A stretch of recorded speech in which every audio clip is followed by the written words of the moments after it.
একটি ছোট্ট গ্রামে থাকত দুই ভাই বোন, বড় বোন আনিসা আর তার ছোট ভাই আনাস।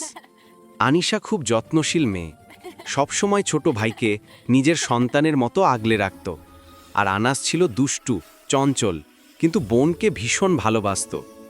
প্রতিদিন রাত হলে আনিসা আনাসকে উঠোনে বসিয়ে তারা দেখাত। দেখ আনাস, ওখানে যে উজ্জ্বল তারা, সেটা যেন আমাদের স্বপ্ন। যত উজ্জ্বল হবে আমাদের জীবনও তত সুন্দর হবে। আনাস কৌতূহলী চোখে জিজ্ঞেস করত, আপু, আমি কি একদিন ওই তারা ছুঁতে পারবো?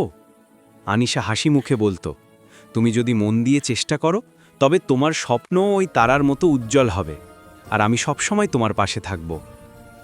একদিন গ্রামের মেলা বসল, চারপাশে আলো, খেলনা আর অনেক আনন্দ। কিন্তু আনাসের চোখে সবচেয়ে বেশি টানল আকাশে জ্বলজ্বল করা চাঁদ আর তারা। সে বোনের হাত ধরে বলল, আপু, আমি যদি ওই তারাগুলোর একটা নাম নিজের নামে রাখতে পারতাম কেমন হতো? আনিসা মুচকি হেসে তার কপালে